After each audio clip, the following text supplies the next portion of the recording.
Are you ready to make the most of your oil and gas mineral rights? Welcome to the Mineral Rights Podcast. Get the knowledge and resources you need to manage your minerals and royalties. Here is your host, Matt Sands.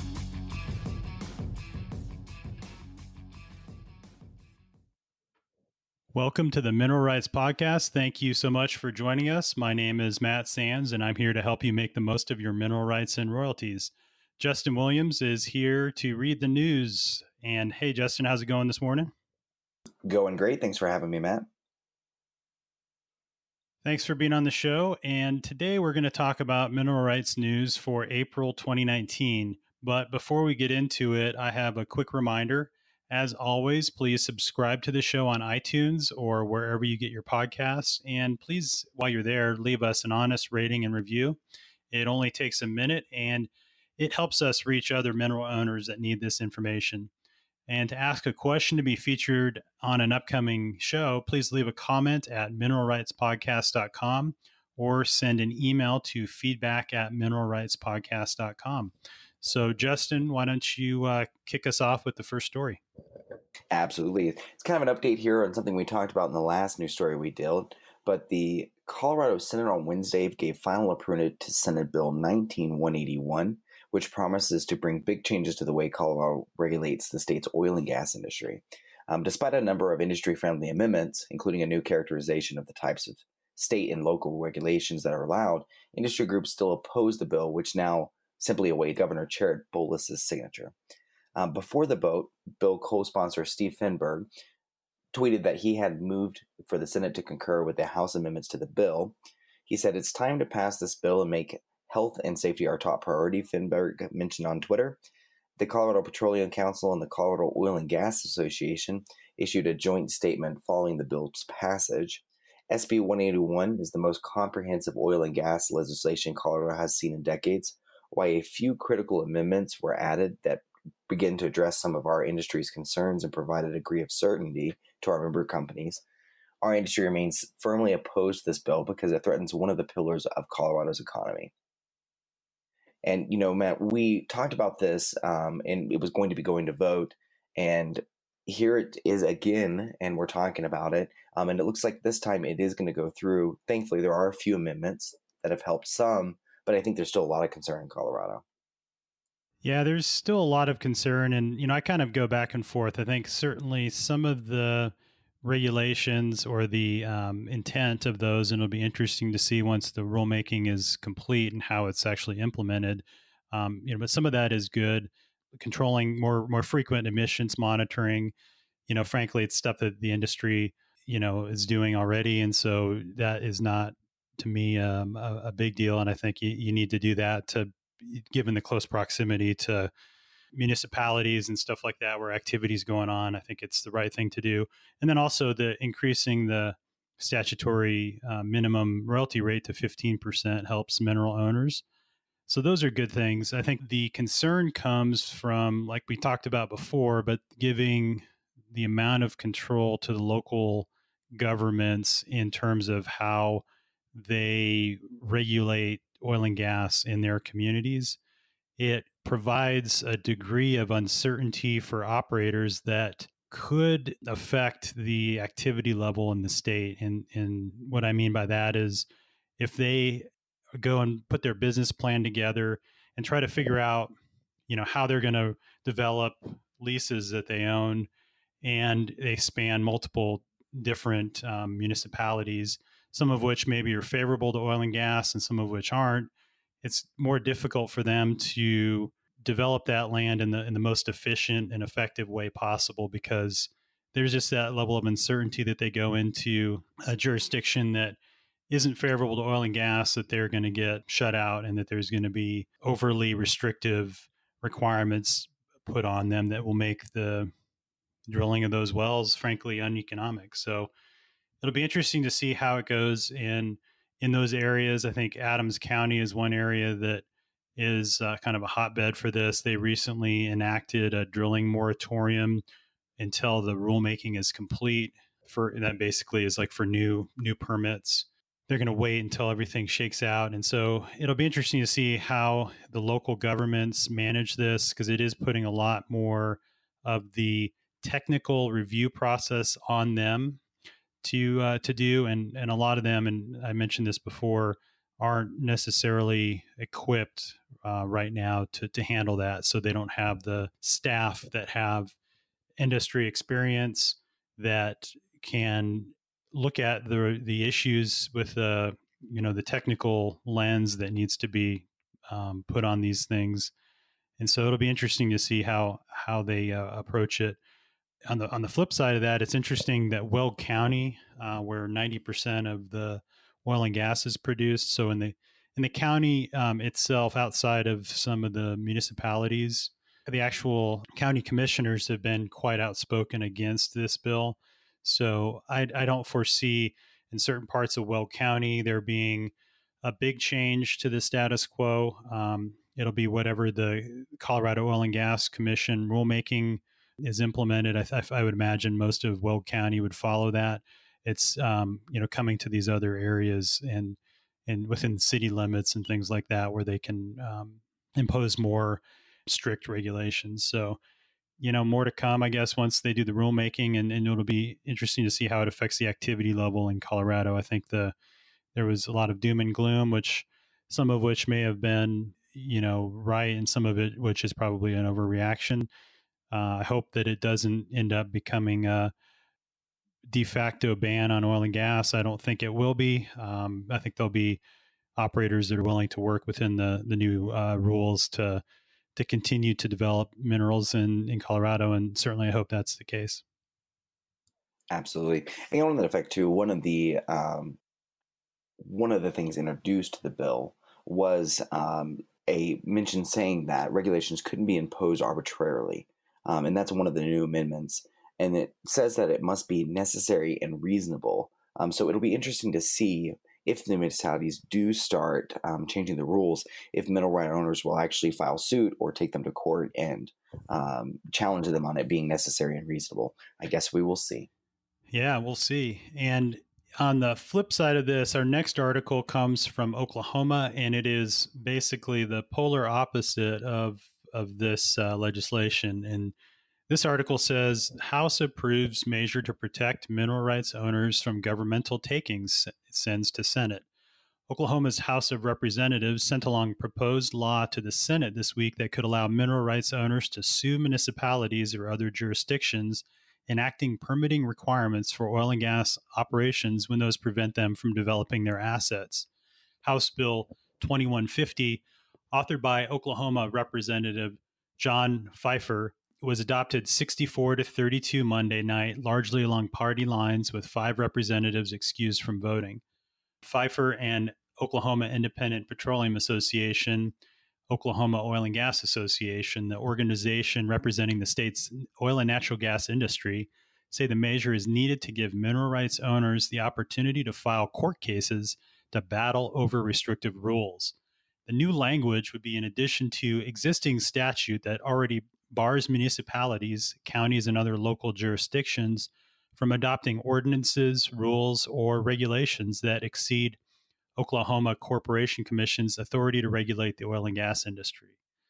So this article is very interesting to see in Oklahoma, where it's a more conservative state legislature.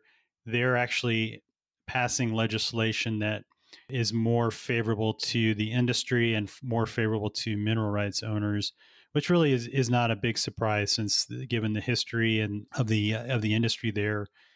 And this is something that is really interesting when you compare it back to what's happening in Colorado.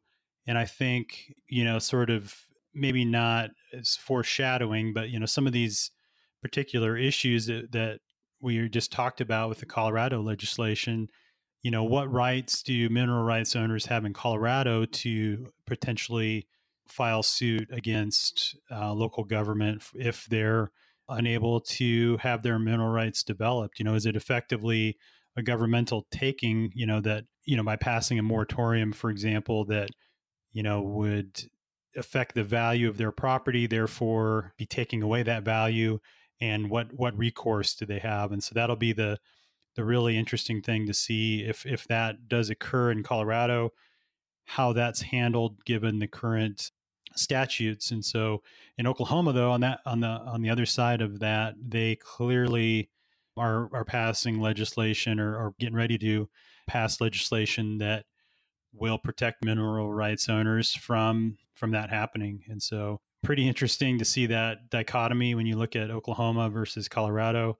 And frankly, I think that is some of the concern with Colorado and some of the investment. If you have a company that has operations in Oklahoma and Colorado, for example, so if they have stuff in the Scoop and Stack in Oklahoma and stuff in DJ Basin, and you have a choice of where you're going to invest your money, you're going to go where you know that you can get the return on that investment. And so it's going to probably mean some of these operators that have options that they're going to be scaling back, at least for the time being, the investment in DJ Basin, and then investing those monies into other basins until things shake out. So, I don't know, what was your take on this article, Justin?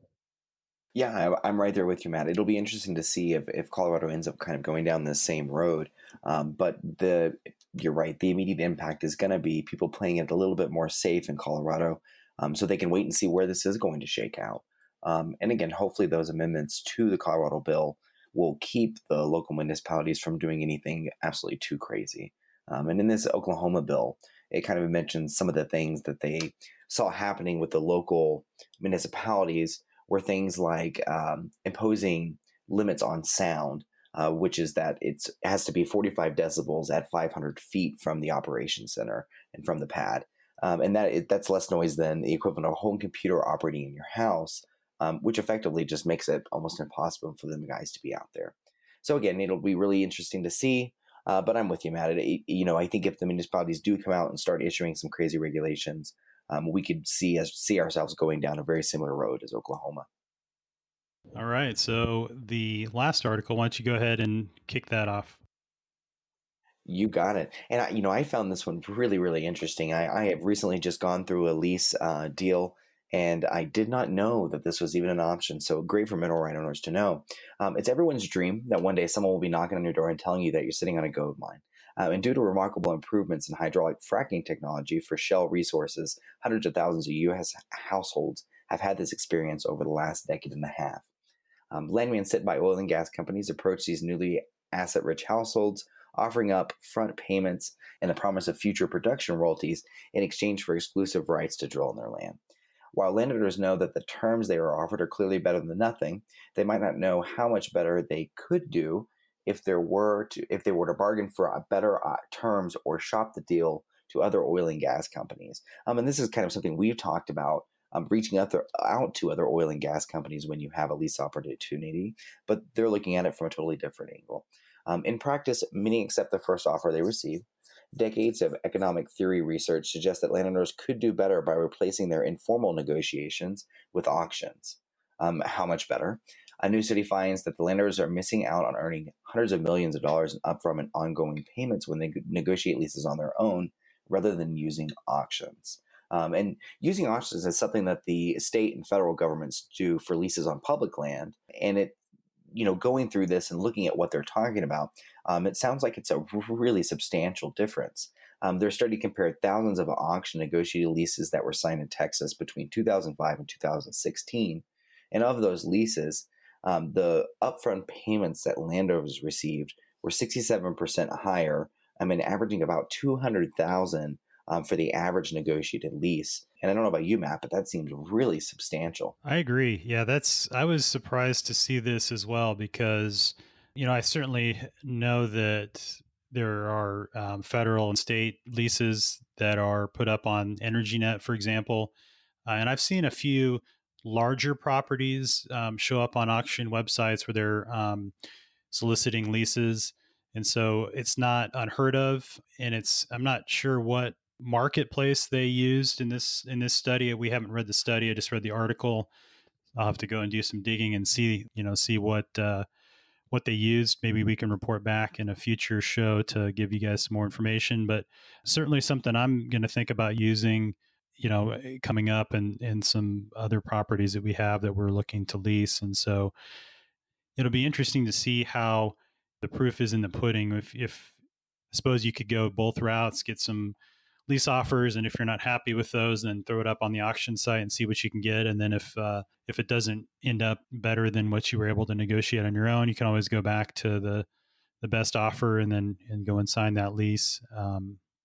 So that's potentially an option. So you could sort of use both methods to find out, what you can get. I would think that you could also go the informal negotiation route by doing some due diligence on your own and looking at county records to see who is leasing in that area, in the past 6 months. And to the extent you can get some information on the terms of those leases, you can use that to help get the best deal. And certainly, like we always say, going with an advisor to help you through that negotiation, such as an attorney who has experience in that area. I think that was maybe not talked about in this study. Didn't really mention anything about if you were to use an advisor or an attorney to negotiate that. And I think that maybe would close the gap a little bit more than what they were talking about, that 67% difference. But yeah, really interesting study, and it's something worth looking into, I think. Absolutely. And like you say, it'll be interesting to see if some of the attorneys and some of the bigger firms who do lease negotiations kind of adopt this method and start going this way. Absolutely. And I think that wraps it up for this week. And thank you again for listening to the show. As always, please check us out on iTunes or wherever you get your podcasts, and leave us a comment at mineralrightspodcast.com, or send an email again to feedback@mineralrightspodcast.com. We'll post the links to these articles in the show notes. Just go to the website and you can read more. So thanks again for listening, and we'll talk to you next time. Thanks so much for listening to the Mineral Rights Podcast with your host, Matt Sands. Don't forget to subscribe and share at mineralrightspodcast.com. The Mineral Rights Podcast should not be construed as investment, legal, or tax advice. All information is believed to be from reliable sources. However, we make no representation as to its completeness or accuracy.